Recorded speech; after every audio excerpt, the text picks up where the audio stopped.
everyone, and welcome to our video. Today we're going to be talking to LeNair Xavier, who you see on your screen. So why don't you introduce yourself to everyone, LeNair? Hello, my name is LeNair Xavier. I'm born and raised in Brooklyn, New York, and I used to be a gay porn actor. All right, and my name is JC, and I'm the Executive Director of antipornography.org, which is a non-religious, nonpartisan, nonprofit organization that works to prevent and combat the harms of pornography, prostitution, and sex trafficking. So today, speaking of prostitution, we are going to be addressing that issue here with LeNair. Specifically, we're going to be discussing the issue of so-called rent boys, which is something to do with prostitution. So for those of you out there who don't know what rent boys are, although you can probably figure it out, we're going to have LeNair explain what a rent boy is. So go for it, LeNair.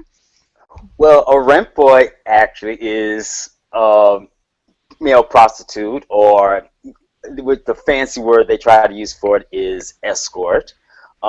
There's rent boy, rent men. I mean, there's all these different websites based on, the based on rent boys. So so many keep popping up. It's never end. Unfortunately, it's never ending, and especially in the gay community, it's like they treat it like, especially in nightlife, in gay media, it's almost like a rite of passage, unfortunately. Really? Wow. So would you say rent boy is exclusively a term that is used in the gay community? I've never heard of it being used for heterosexual prostitution. Yes, I think it's more so. I think it's more so for a gay community. I mean that's the matter of fact. The term rent boy actually is more so directed for because there's a website by that name. So. I see. Yes. Okay, got it. So in other words, rent boy would be a gay male prostitute. Is that correct?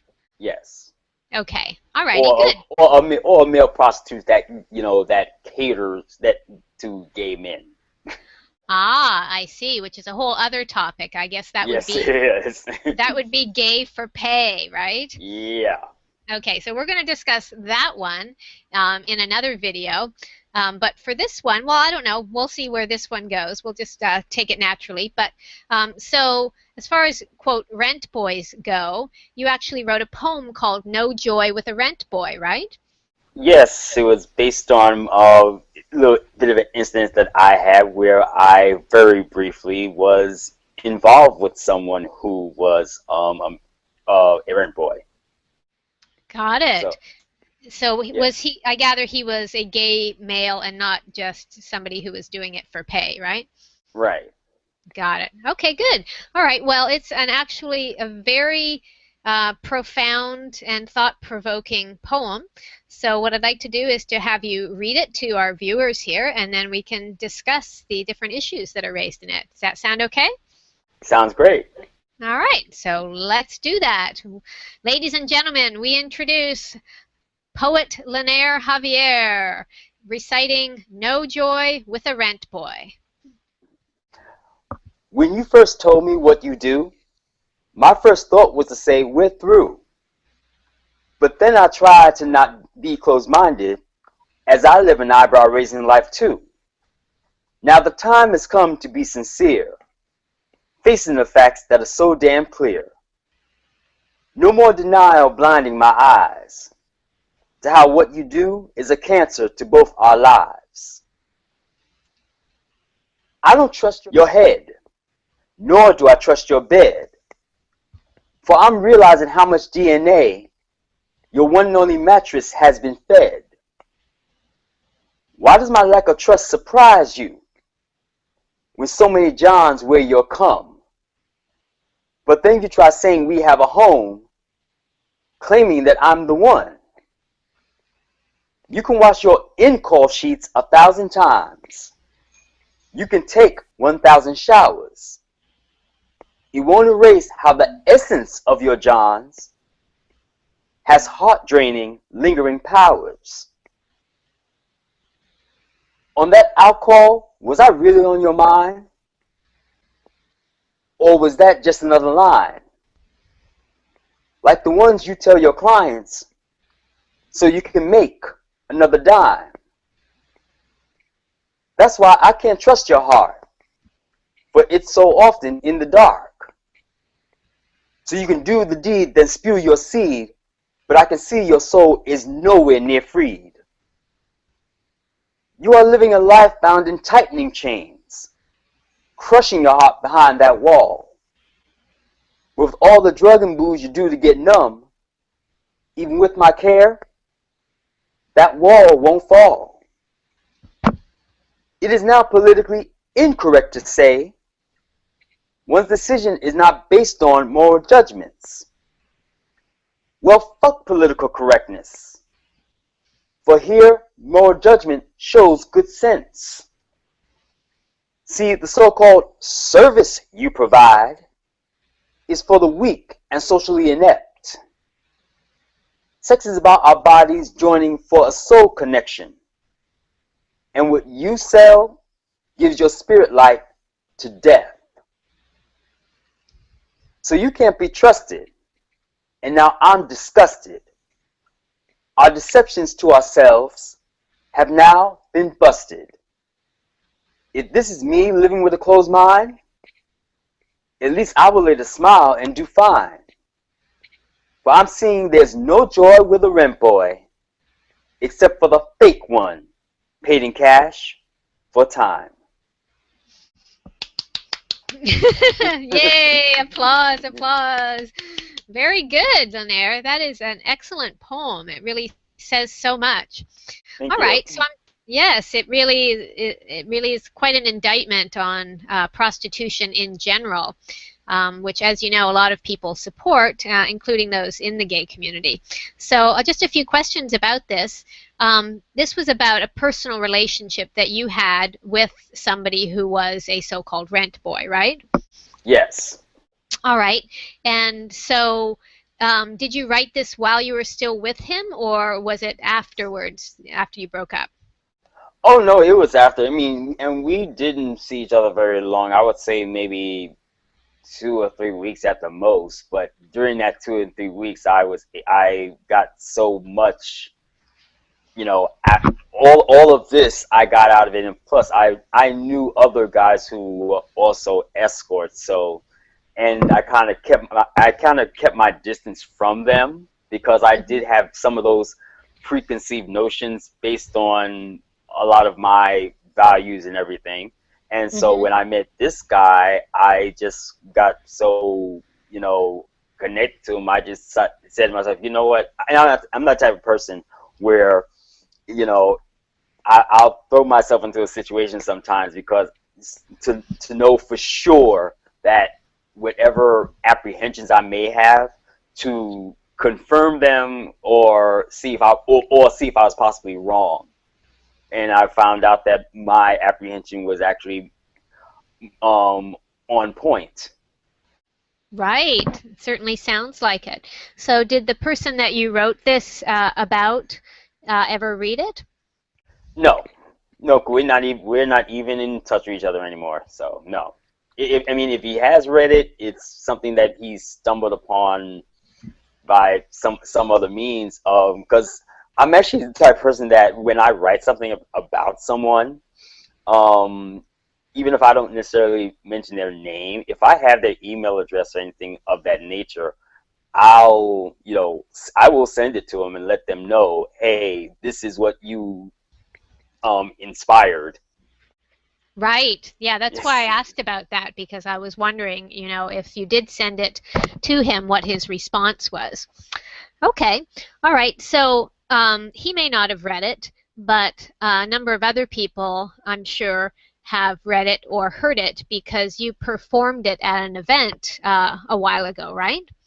Yes. Yeah. An erotica open mic event that I do monthly called Titillating Tongues. Right. Well, so who was in the audience and what was their response to it? No one really came up to me because I believe I did a couple of poems that night, another poem in addition to this one, but that wasn't necessarily along the lines of of this, but a lot of people they complimented me on my poetry, so and Well, everyone good. seems to look forward to seeing me come back every month. So Great. Well, that's understandable because your poetry is excellent and thank you. obviously very heartfelt. So, some people might say that this poem is just about having a personal relationship with someone in prostitution, but it seems when reading it that it's not just about how unworkable that situation is or how sad, but also about prostitution in general. Would you agree? Yes, no, that was definitely my intention when I was doing that. I wanted to try to whenever I write something, I try to cover all the bases of it, and that's why the name of my blog is LJ Vision, because I wanted to see, because so much stuff is presented to us at face value, and that's all people want you to see. And I wanted to be that everyone gets to know that my credo, my personal credo of whatever I address is that I'm going to go past that, you know, nice little coating that everything is put in, and I'm going to go to try to get to the core of it all. Well, that's great. We like that a lot here at our organization, which is one of the reasons why we're talking to you, is because it's clear that you do that you're willing to look at things carefully and honestly and then speak the truth about them in ways that some other people aren't. So that's very admirable, and we thank you for doing that. Thank you. Okay, good. So you also have a video of this being read on YouTube. What has the response been to the video or by anybody else who has read this or heard you read the poem? I haven't really had any direct commentary as far as I can remember about it. It's been a while, so if anyone has said anything about it, it's kind of slipped my mind. Okay. There might be a comment there or not. Some people, of course, with the anonymity of the internet, Mm-hmm. when you post something, they'll give it a thumbs down or whatever, or someone will say a nasty comment on some video, and then when you try to look and find out who exactly this person is, there's no face or no nothing, and they have no videos of their own to back up their critique of you. So if it's any negativity, I've kind of brushed it off. Got it. Okay. So have any people who either uh, are male prostitutes or go to male prostitutes tried to discuss this with you and set you straight how you've got it all wrong or something like that? No, but I think when I no, I ran into someone who's kind of like on my list as far as when I send out my blog post, Uh-huh. and I went to an event and I saw someone else there, and he was at this other person who was there was actually the person who I think I mentioned the fact that I was considering writing the poem, Uh-huh. and I think that's kind of where the idea came from, where I said it's now politically incorrect to say one's decision is based on moral judgments, because he said the guy was saying for himself that it's not a moral judgment. I just personally wouldn't, date an escort. And I'm thinking to myself, isn't that kind of um, backwards? I mean, you just made a moral judgment because if you're not going to date a particular person, there's a reason, there's a judgment behind why you won't date them. Mm-hmm. So yeah, so there's definitely a judgment going on that some people just don't want to address, but there's so many um, gay males especially who do this. I mean, where that it's sometimes surprising how you can easily go to a male an online hookup site, and escorts is like part of the section, and there's so many faces, some faces that I didn't even know were escorts or whatever, pop up. Right. Okay, so the point you brought up about judgments and moral judgments is important because we've spoken out against prostitution for a long time, and we're constantly having to deal with people telling us, well, who are you to judge what other people do with their bodies and their lives? It's their freedom and their sexuality to express any way they want. So if somebody were to say that to you in response to what you wrote here, who are you to make moral judgments of people who choose prostitution or go to see prostitutes? So what would your response be to that?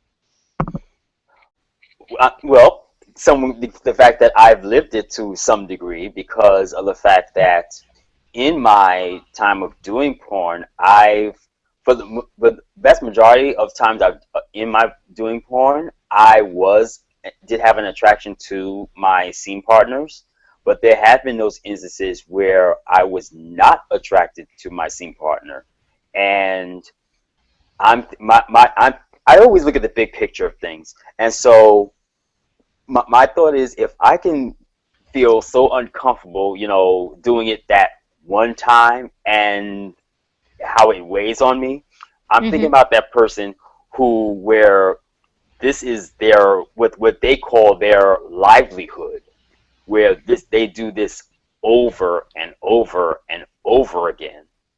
Right. And I only did 8 movies and 10 scenes, and had 14 scene partners, because some were group scenes. So if I can say out of those 14 guys that I wasn't into maybe about 3, but an escort or a prostitute has a much longer list of people not being into than that.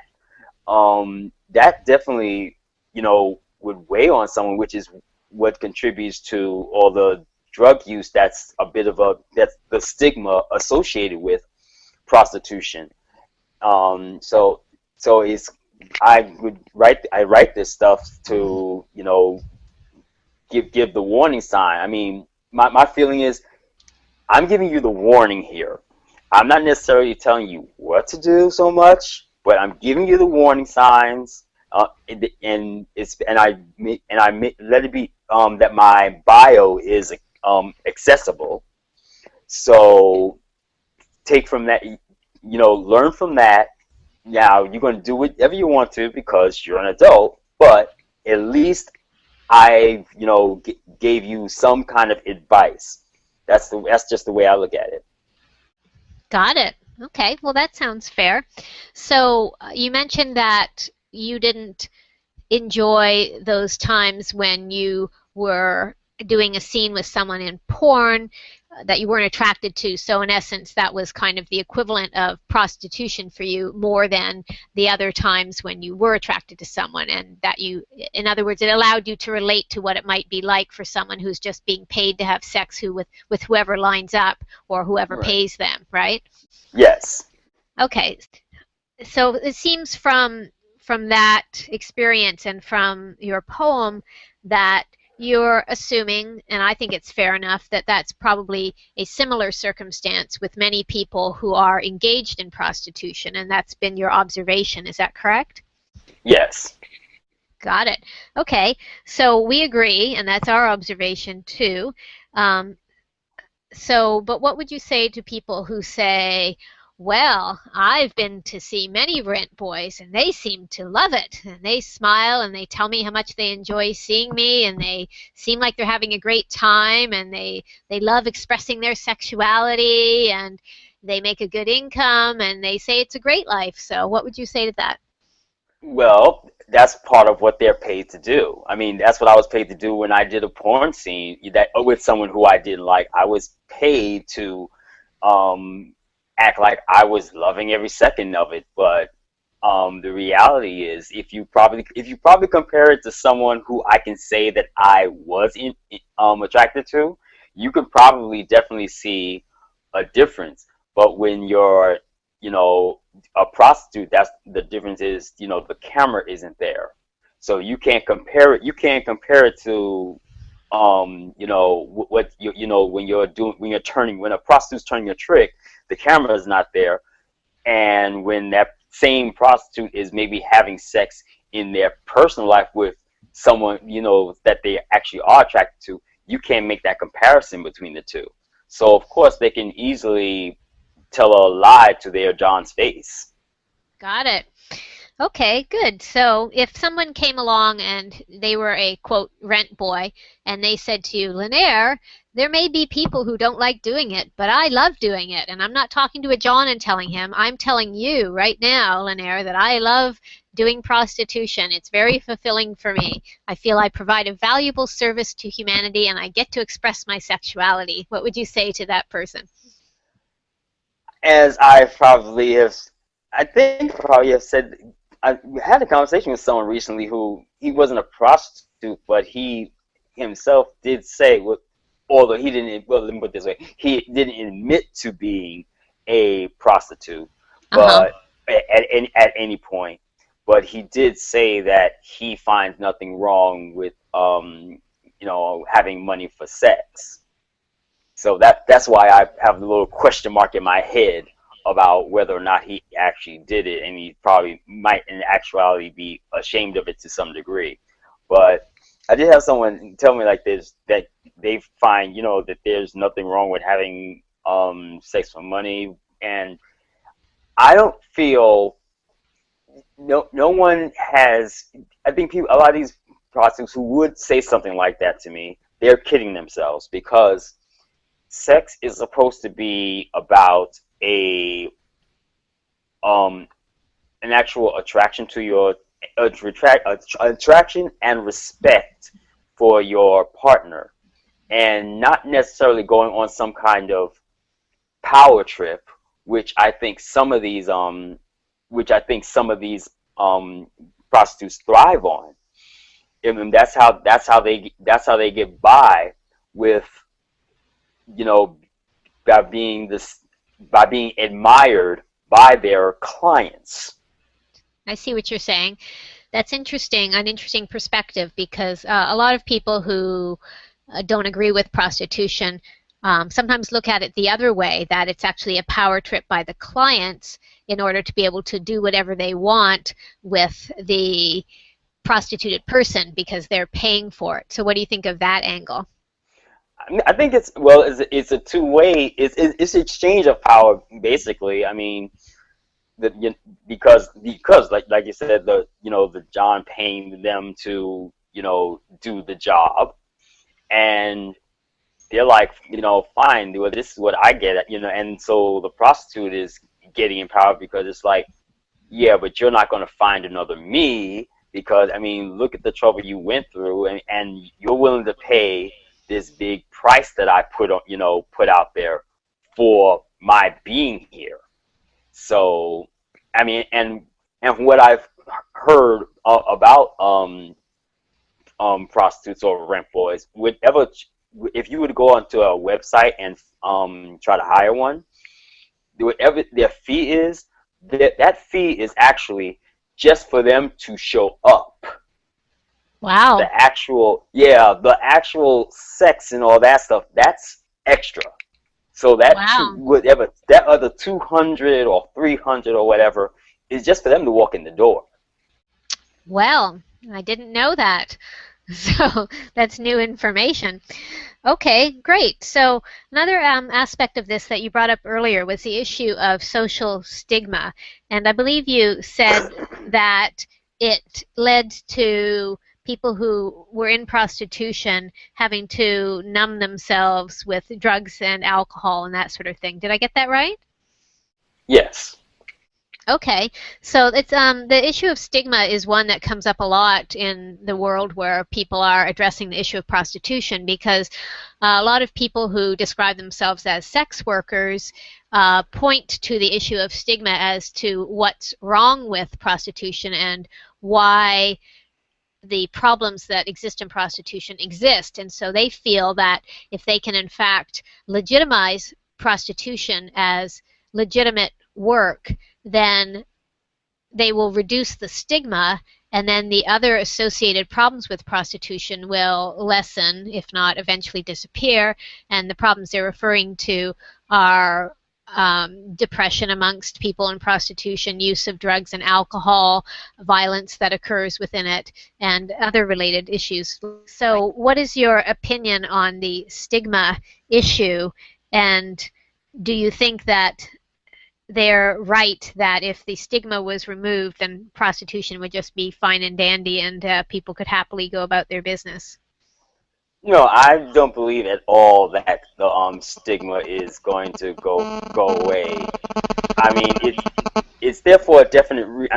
It's there for a definite reason because of, based on my experience, because of the fact that it's very much real, and just like I said before, the thing about sex is that sex is supposed to be about a mutual attraction. It's not supposed to. You're not supposed to be faking an attraction. And with that attraction, supposed to also come with it some degree of respect. And so, how can you respect someone who's showing up at your door because you paid them to show up at your door? So that's even if you you could make that legal all you want, on the whatever state or country law books all you want, but in our mind, because that's the premise behind prostitution, the respect is never going to happen. Got it. Okay, well, that's an interesting point. And I know from having dealt with a number of people who describe themselves as sex workers that they would certainly disagree with that, but that's okay, and they're entitled to their opinions. Now, the reason they call themselves sex workers instead of prostitutes or prostituted people, or sometimes they call themselves escorts, but they specifically use the term sex work because they are trying to legitimize sex as work, right? And they want to be taken seriously, and often, like we posted a video a little while ago, and the first comment was, sex is work, or sex work is work, right? So they're really trying to drill this point home, that it's a legitimate type of work, a legitimate service that's offered. So to those people who insist that sex can be work and that there's nothing the matter with that, and that it's nobody's right to judge what they do for work, what would you say to them? Well, sex is not supposed to be work where you have to, go outside of your body the way that you have to in order to be a prostitute, or whatever word you want to use, prostitute, escort, rentboy, whatever. Mm-hmm. You're not supposed to have to go outside of your mind. You're just supposed to just let it happen, and that's the whole problem with it. That's why it's that's when it becomes work. But it's not help with heck. There are many things out here that can be called work, but they're not necessarily mentally healthy. Right, and that's another point that they make. They say, well, working at McDonald's is basically prostituting yourselves too. And so it's no different. They might as well do something that they enjoy, like sex, and get paid more and do it on their own schedule. So what would you say to that? Well, at least working at McDonald's, you don't have to give your body into it, where you have to worry about life-threatening things like HIV. You don't have to worry about syphilis. You don't have to worry about chlamydia. You don't have to worry about and all the side effects that can come from some of these STDs, like cervical cancer and from HPV and all that other stuff. You don't have that long list, working at McDonald's. So if you want to call working at McDonald's prostituting yourself, you have to weigh the pros and cons about what comes along with your prostituting gig. And Right. and there's less to, coming, of a price to pay working for McDonald's than doing sex work. You have to do all these, you constantly go into a STD clinic constantly in order to stay at the top of your game. I guess that's why they call it the game, right?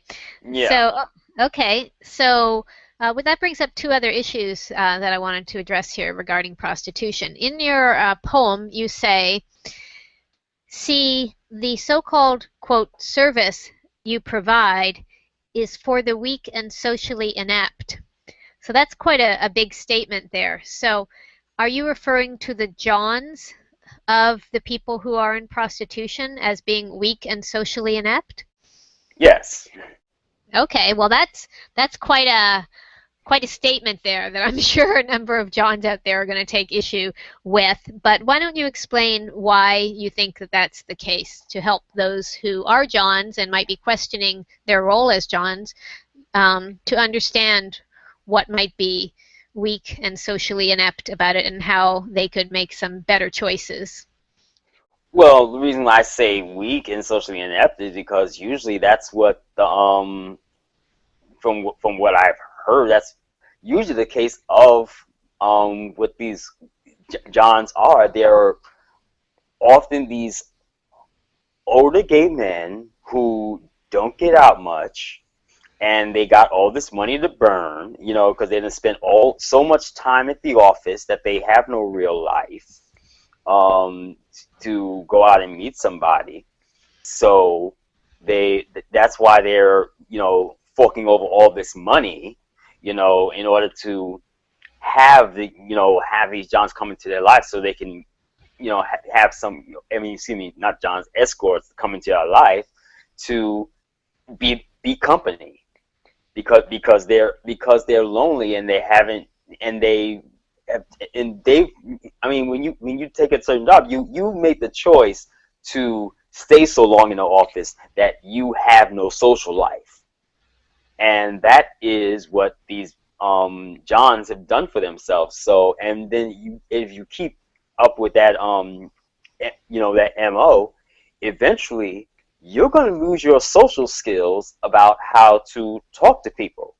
So the easiest, so if you're a John hiring a prostitute, there's that work is unnecessary, because all you have to do is just promise them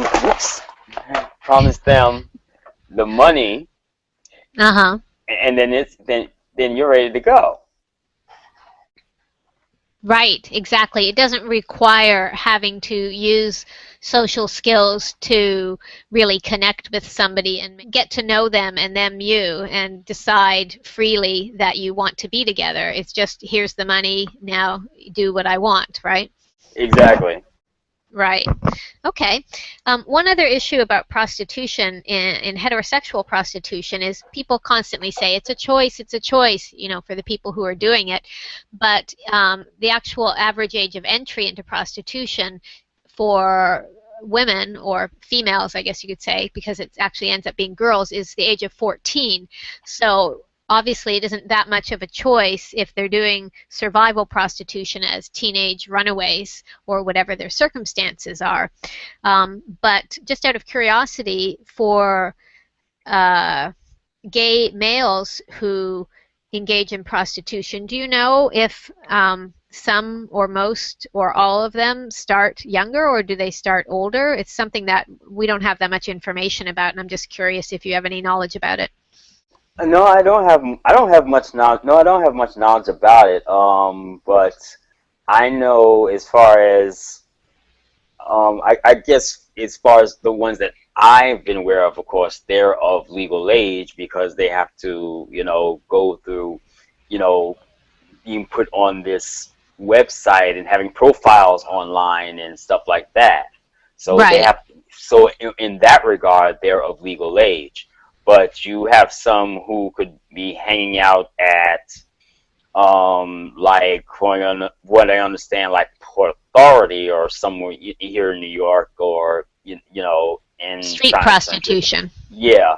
So those are like the the gay youth that need a lot of help. Those are the ones that I don't know exactly how young they're starting, but I mean, but of course they're out there. All right. So you've said a lot here in the poem, and we've discussed a lot of aspects of this, but is there anything else that you would like to say about how there is no joy with a rent boy, or in fact, no joy for rent boys, or for those in prostitution, or who use prostituted people? No, I think we pretty much covered it. Like I said, I mean, especially the part of that I guess we didn't really talk about was um I think what really made this an important topic to address for me was the fact that um one time with this prostitute that I was seeing, he had to do a job, and Mm. what they call in call is when you do it, in your home. And out Okay. call is when you go out to them.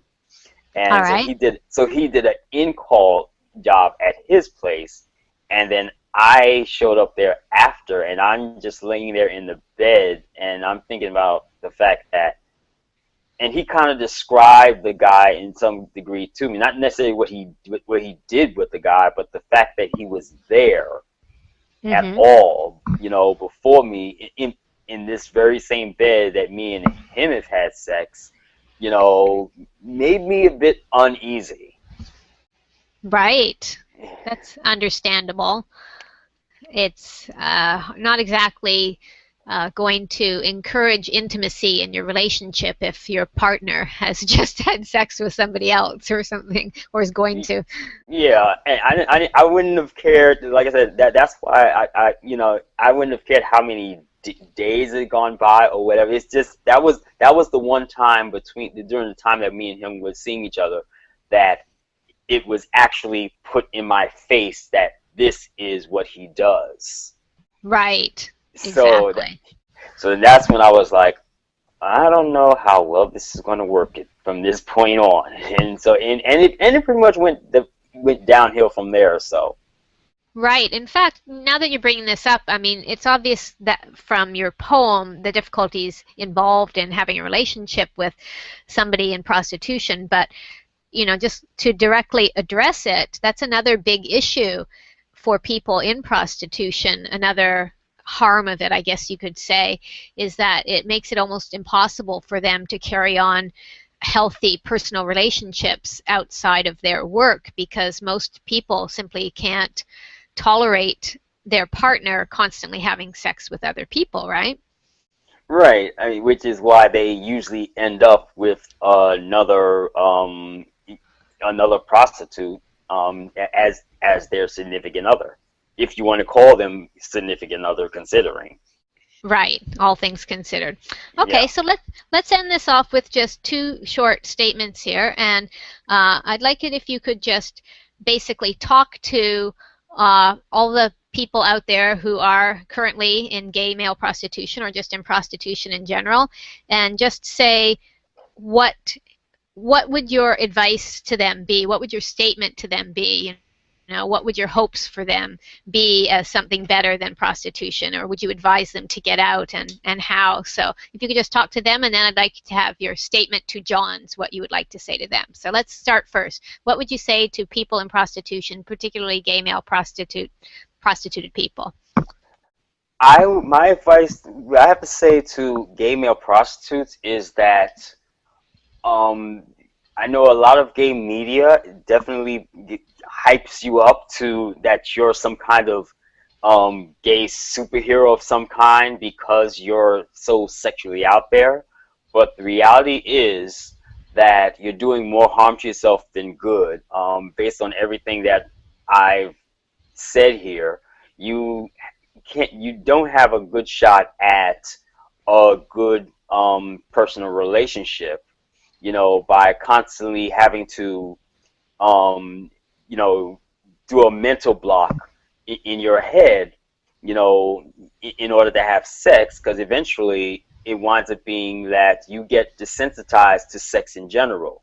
So, and sex is a beautiful thing. It's not all that life's about, but it is a beautiful part of life. And I would like for gay male prostitutes to get out, because I would hope that they are able to experience and enjoy that beautiful part of life that sex is. Got it. Okay, that sounds good. Another point just to bring up that I thought of at this moment is that it's also difficult if they stay in prostitution for a long time to ever then transition to something else after that, because they often have a missing work history for years at a time that they can't account for. So the longer they stay in, often the harder it is for them to move on to another life after that. Yes, that has happened. I do know of a couple of people where that's happened. I think one porn actor not too long ago who was also an escort. He actually had that same, probably had that very same problem. He was in it for a long time, and eventually, I don't know much about his personal life, but he eventually did commit suicide. That was how he died. Wow, who was that?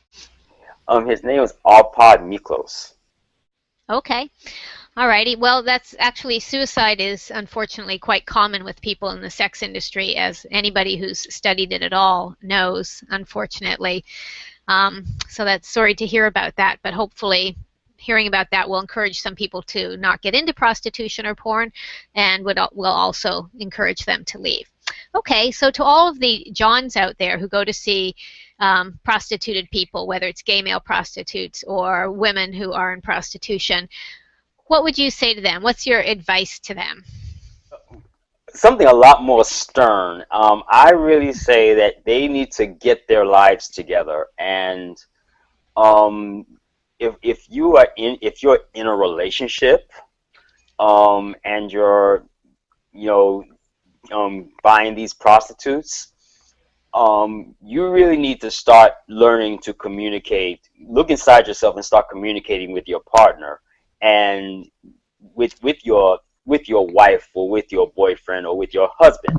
But you really need to get your life together and start learning to communicate, because the more you take this little easy route of hiring a prostitute, the less inclined you're going to be with your own personal social skills in communicating in general.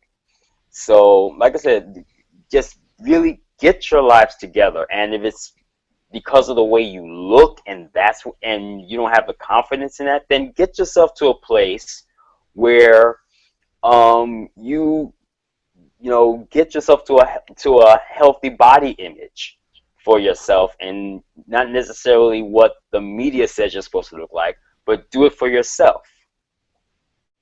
Good. Well, that sounds like really good advice. So a lot of the guys out there who go to visit prostitute people, they say, well, I'm a really busy businessman and I'm single, so I'm not harming any relationship, and I could get a woman or a man if I wanted to. I just don't have the time. So this is just a convenience for me, and I feel perfectly fine about myself, so I don't see any reason why I should stop going. I provide an income for these people. So what would you say to that person? You're part of an ugly chain. So stop making it so. Stop bullshitting yourself. Don't try to bullshit me. and take responsibility for the fact that you are part of an ugly chain. Okay. Well, all right. Thank you so much, LeNair, for sharing your views on prostitution with us. We really appreciate it, and we're sure that it's going to give a lot of food for thought out there for the audience. So we look forward to hearing from them. So if people want to communicate with you about this in the comments section, are you going to be willing to respond back to them and converse about this? Yes, I will. Great. All right. Well, we hope to get a conversation going here, because this is an important issue and we think it needs to be addressed some more. Okay, great. Well, all right. Thank you so much. And we're going to say goodbye to everyone now. Bye, everyone. Bye. All right. Bye.